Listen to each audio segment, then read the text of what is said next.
ఇక డీటెయిల్స్ లోకి వెళితే నాంపల్లి టీఎన్జీఓఎస్ కేంద్ర కార్యాలయంలో తెలంగాణ ఎంప్లాయీస్ జేఏసీ అత్యవసర సమావేశం నిర్వహించారు. టీజీఓ, టీఎన్జీఓస్, రెవెన్యూ ఇతర ఉద్యోగ సంఘాల ఏకగ్రీవ తీర్మానాలు జరిగాయి.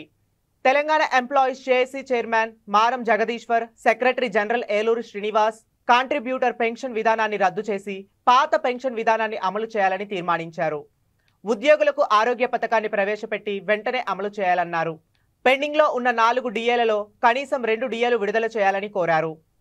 ఉద్యోగుల పెండింగ్ ప్రమోషన్లు ఇప్పించాలని, ఉద్యోగుల సమస్యల పరిష్కారానికి రాష్ట్ర స్థాయిలో జాయింట్ స్టాఫ్ కలెక్టర్ సమావేశాలు నిర్వహించాలని, కాంట్రాక్ట్ అవుట్ సోర్సింగ్ ఉద్యోగులను రెగ్యులర్ చేయాలని డిమాండ్ చేశారు. ఉద్యోగుల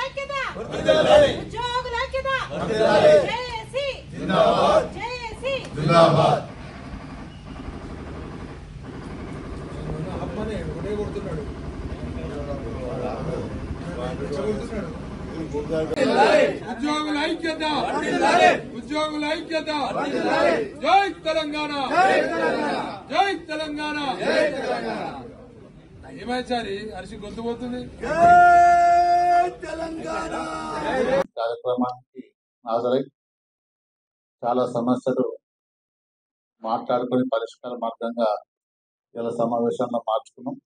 ఈ సమావేశానికి వచ్చిన ప్రింటింగ్ మీడియా, ఎలక్ట్రానిక్ మీడియా బాధ్యులందరికీ నమస్కారాలు తెలియజేస్తూ, మన గతంలో జేఏసీ ఉద్యోగులు అంటే ఆ తెలంగాణ ఉద్యమంలో ఒక క్రియాశీలక భాగస్వామ్యం ఉండి ఆ తెలంగాణ రావడానికి ముఖ్య భూమిక పోషించిన జేఏసీ సంఘంలో ఉన్న బాధ్యులందరూ ఇలా వాళ్ళందరికీ కలుసుకుంటూ, మరి ఉద్యోగులు గతంలో ప్రభుత్వాల్లో ఉద్యోగ సంఘాలు పోరాట పటిమ, ఆ రోజు డిఏలకైతేనేమి టీఆర్ఎస్కైతేనేమి ఎన్నో పోరాటాలు చేసిన జేఏసీ ఇలా సమావేశం ఏర్పరచుకొని మరి అన్ని తీర్మానాలుగా రూపంగా ఇవ్వడం జరిగింది.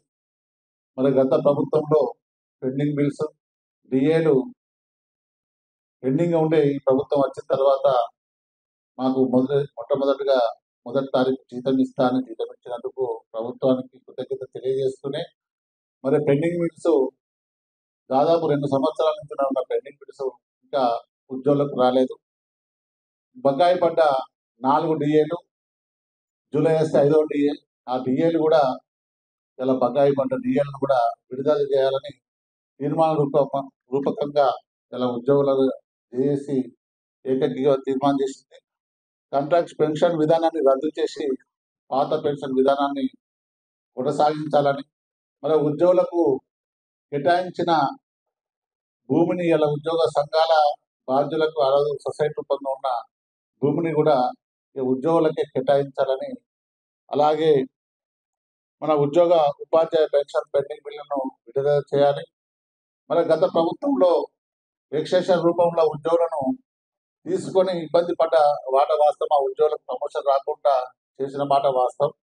మరి అటువంటి ఎక్సెషన్ ఇవ్వకుండా ఉద్యోగులకు ప్రమోషన్ వచ్చేటట్టు ఈ ప్రభుత్వం తీసుకోవాలని నిర్ణయించాం. అలాగే పిఆర్సీని కూడా మరి వెంటనే పిఆర్సీని విడుదల చేసి 50% తగ్గకుండా పిఆర్సీని అమలు చేయాలని, మరి ఉద్యోగ సంఘాలుగా అన్ని సమస్యలను